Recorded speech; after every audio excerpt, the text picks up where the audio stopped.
आज का वचन। पहला पाठ थेसलनिकियों के नाम संत पौलुस का पहला पत्र, अध्याय 2 पद संख्या 9 से 13। भाइयों, आपको हमारा कठोर परिश्रम याद होगा। आपके बीच सुसमाचार का प्रचार करते समय हम दिन रात काम करते रहे, जिससे किसी पर भार न डालें। आप और ईश्वर भी इस बात के साक्षी है कि आप विश्वासियों के साथ हमारा आचरण कितना पवित्र, धार्मिक और निर्दोष था। आप जानते हैं कि हम पिता की तरह आप में प्रत्येक को उपदेश और सांत्वना देते और अनुरोध करते थे कि आप उस ईश्वर में जीवन बिताए जो आपको अपने राज्य की महिमा के लिए बुलाता है।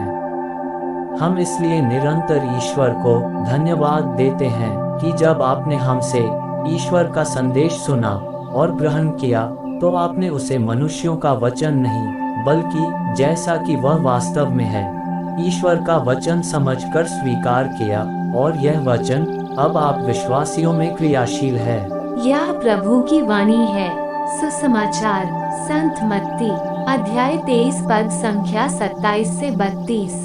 ढोंगी शास्त्रियों और फरीसियों, धिक्कार तुम लोगों को!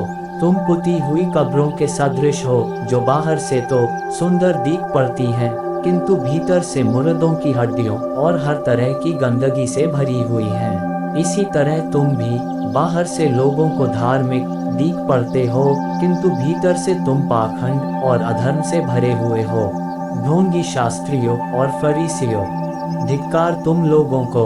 तुम नबियों के मकबरे बनवा कर और धर्मात्माओं के स्मारक संवार कर कहते हो, यदि हम अपने पुरखों के समय जीवित होते तो हम नबियों की हत्या करने में उनका साथ नहीं देते।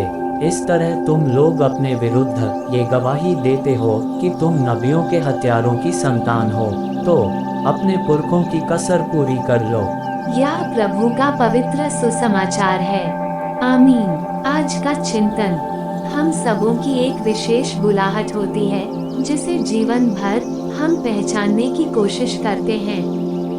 कहा जाए तो प्राथमिक या मूल बुलाहट के भीतर भी हमें कुछ बुलाहट को पहचानना होता है। ये बुलाहट हमें विभिन्न परिस्थितियों, घटनाओं, अनुभवों या व्यक्तियों के संदर्भ से प्राप्त होता है। इस तरह ख्रिस्तीयता की तीर्थयात्रा में हम अपनी बुलाहट को पहचानकर उस पर अमल करने का प्रयास करते हैं। फरीसी शब्द का मूल अर्थ है अलग किए गए या चुने गए, पर उनकी वास्तविकता ये थी कि ये जिम्मेदारियों के प्रति लापरवाह थे, इसीलिए यीशु उन्हें धिक्कारते हैं। दूसरी ओर आज जब हम संत मोनिका माताओं की संरक्षिका का पर्व मनाते हैं, अपनी बुलाहट का उदाहरण हमारे समक्ष प्रस्तुत करती है। ख्रिस्तीय होकर उन्होंने ख्रिस्तीय होने का धर्म निभाते हुए एक माता का भी धर्म निभाया और अपने पुत्र तथा पति के जीवन के लिए भी उत्तरदायी बनी रही, और इस तरह अपने पुत्र और पति को ख्रिस्तीयता के मार्ग पर ला सकी। आज हम मनन करें, ख्रिस्तीय होने के साथ साथ हमारी और कौन सी बुलाहट है जिसके लिए यीशु ख्रिस्त हमें आमंत्रित करते हैं। आमीन।